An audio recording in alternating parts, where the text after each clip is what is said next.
Hello, Dave. Hello, Alan. How you doing, man? Good, man. What can we do for you tonight? I'm a first-time caller. Hey.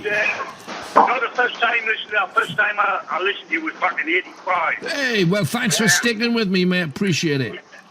That's all right, mate. Basically, it's about Brexit, mate. Right. I'm absolutely boiling about the politicians, the lies, the one little standards what they've got is destroying our country. Absolutely. You know, Yeah. I love being British. Not Me. English, I love being British. Me too. You know? Yep.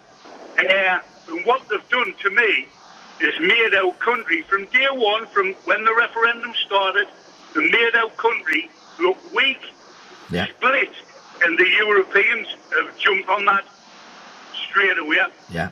Well, yeah, to be You know honest, what I mean? I'm not even sure the Europeans had to jump on it. I mean, we did this to ourselves. This is self-abuse we've done here, mate, I think. I think you're dead right. And I think what it takes is somebody who's got the gonads to stand up and say, right, hang on a minute. We had the referendum, but this is not good for our country. You've got Nissan threatening, you've got BMW, you've got Airbus, you've got all of these who's turning around and saying, right, we're going to come out. This is not good. There's thousands of people going to lose their jobs. Well, we had Ford. We even had Ford yesterday saying it, and I mean, hey, hell's teeth. Yeah, but I mean, why isn't there somebody got to turn around and say, well, hang on, enough's enough. Yes, we wanted to leave, but this is not going to be good for our country. Yeah. But now, what will happen is, if somebody has got the gonads to do that, and then they turn around and say, right, we're not going to leave, again, Europe are going to just take the mickey out of us. They're going to do whatever they want to do. And us being so weak because of these politicians, you know, and they should be held accountable. I mean, I've seen them. Sorry, man. I'm on a rant now. Go for it. I'm loving it. Go for it. I've seen these on GMTV. You've got a Tory and you've got a Labour bloke. You've got Piers Morgan. Piers Morgan's asking them a question. Well, I think this and I think that. Right, well, what's the truth? Yeah. Which one of you's telling lies? Yeah. You know what I mean? And it's always, well, it's my opinion. Yeah, but your opinion's wrong. It's not going to do nothing for this country. Well, you see, the thing is, if you think about this, it's a head flip, if you know what I mean. It's a mind thing, because half of the politicians are saying we've got to leave, not because they believe we should leave, because they know it's going to harm Britain. They want to leave because their constituents who voted them in voted leave, and you can't not do it. He's a representative of them. So even though we vote politicians in to tell us what's best for us, we didn't believe them, and now we're paying the penalty. Is that where we are? I would say I would have more trust in a politician who stood up now and went, well, I'm sorry, I told some porkies. You know what I mean? Right. They're not going to do it. No. So if this goes totally pear-shaped, our country gets destroyed, and them sitting in the multi-million-pound houses and this, and I'm sorry, but they need to be accountable for what they've done to this country.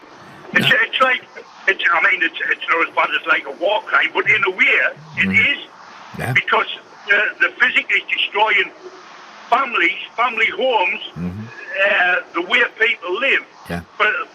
For what? Because their constituency says so. But we were given a false lie. You know, it was all barefaced lies what they've done. Did you vote in or out, Dave?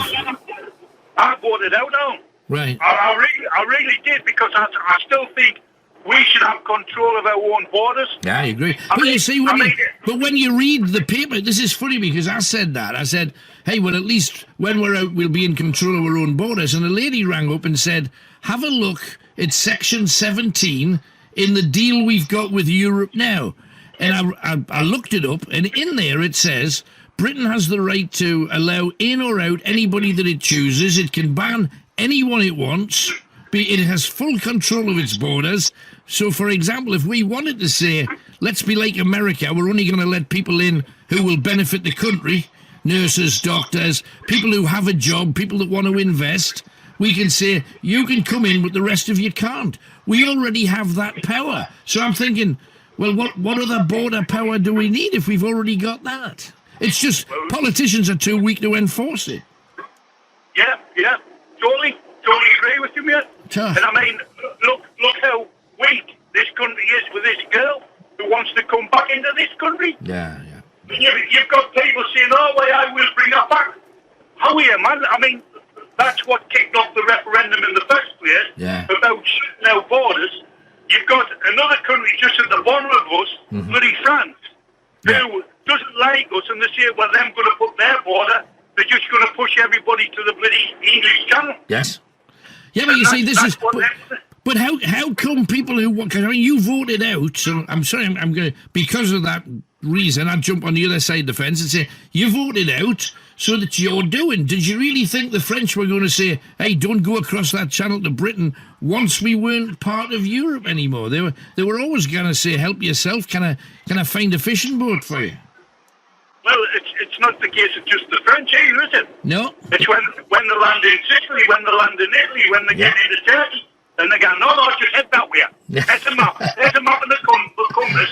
Off you go. You mentioned earlier on, though, that one of the things you said, I'm not just English, I'm British, and you made a big point of that, and I feel exactly the same personally about myself.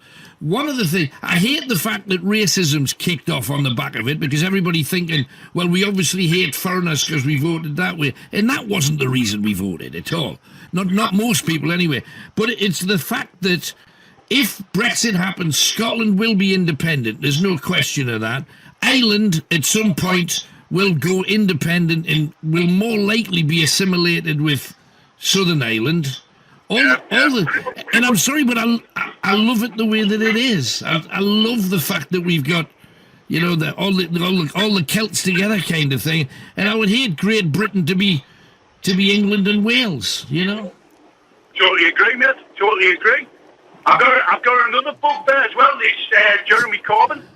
Get it out then. You know, scratch that itch. Well, the thing is, I mean, that man's got no charisma whatsoever. There's nobody who you can look at a politician these days, to me anyhow, is where I can go, now I'll vote for him, I can see him doing well for this country. That man, in my opinion, and it's only my opinion, he's looked at America, he's went, well, hang on a minute, there's somebody out of Billy Smart Circus as president in America. I'll be Prime Minister in this country. Got no chance. Right. The man has just got nothing. He's just great, if you know what I mean. But he's got a lot of young people that are very, very supportive of him. I know the old school Labour people, one or two of them have got his back, but the rest are just thinking, well, I've got his back because I want to stab him in it and take over. You need a fresh face in politics in general. Even Farage, who, in fairness, as soon as the vote was cast, he disappeared, knowing that something terrible had happened. He knew that to get out the way. He says we need a new party in this country. I'm not sure that's the case, but we certainly need exactly what you said. We need some... Do you know, if this was a football match that had gone into extra time, you would say, we need a midfield general to tell everybody what to do. And because everybody's looking around saying, Theresa May says she's leaving in the summer, so win, lose or draw, she's got a pension, she'll be happy, she'll get £1 million a year, no worries. So should she really give a damn if the people vote for poverty? Well, wasn't she a Remainer anyhow? She absolutely was. So you see, but is there something in the Remainer that wants to say, well, okay, let's give them the worst Brexit possible and stuff them? That's what they wanted. We told them it was wrong. They're going to get what they deserve. Well, to me, that is what you were on about the other night. The only death penalty we've got in this country is treason. That's true. You know what I mean? So if she sells us down the river because that's what we deserve, I'm sorry, mate, but to me that's treason. Right. Because she shafted everything. I'm not bothered about these these do, because I'm on about the working class. Yeah, I work 60 hours a week. I can't afford to lose my job or whatever, you know. No, absolutely not. Hey, with respect to that though, let's look at the two places that we could have. We could have the no deal Brexit that Theresa May says if you don't vote for mine, that's what you're gonna get. And they voted her down again tonight, so it's not likely gonna pass. So therefore you get to the point and you say, okay, we've got a no deal. And we leave with that, and we've got no business and nobody to sell anything to, and we're in a right pickle. I mean, is there another possibility? Yeah, of course it is. Having somebody with a pair of nuts to stand up and go, this is not right for the country. Right. We're not going to come out. I mean, I still think we've been held at ransom slightly by a lot of these big European companies. Yeah. But at the end of the day, it's not what's good for the country. Right. And 2 years ago, but because we've been fed lies, Alan, you can't make a proper decision on the lies you've been told. It's ridiculous. But you see, you're a Brexiteer yourself, Dave, and you say the lies were there. The people who are the loudest and the most vociferous about still leaving now say, well, the lie doesn't matter. Both sides told lies back then. But the people voted out, and you've got to go along with one of the biggest votes the country's had. Da-de-da. You're saying now, as a Brexiteer, no, we've got to stop it now. We've got to find some way to put the genie back in the bottle. That's right, mate. Because I want what's best for the country. Right. Hey. Do you know what I mean? If I've been proved wrong, I can go right. Yeah. I'm sorry, that was my mistake. I'm a man, I can own up to that, you see. Yeah. But obviously these people cannot. And if they send us down the Swanee just because to teach us a lesson, you know, I mean, how disgusting is that, Alan, to be honest, you know? You see, I just don't trust politicians of any party. No, certainly not, mate. So because of that, I wouldn't put it past them, that's the thing, because the majority of the House want to stay in. Now, you see, if we hadn't had a referendum, and we said, let's have a vote in the House, who wants to leave, we'd never have left. But Cameron promised the referendum, you see. Yeah. But you were all fed lies. We were all fed lies. Yeah. How can you make a proper decision on a lie? That's the question. Hey, Dave, where you heading? Are you driving north, south, east, or west? I'm heading back up to South Shields to drop this trailer, pick another one up and go back down to Leeds. Hey, well, you make sure you do that safely, man, and thank you very much for your wisdom.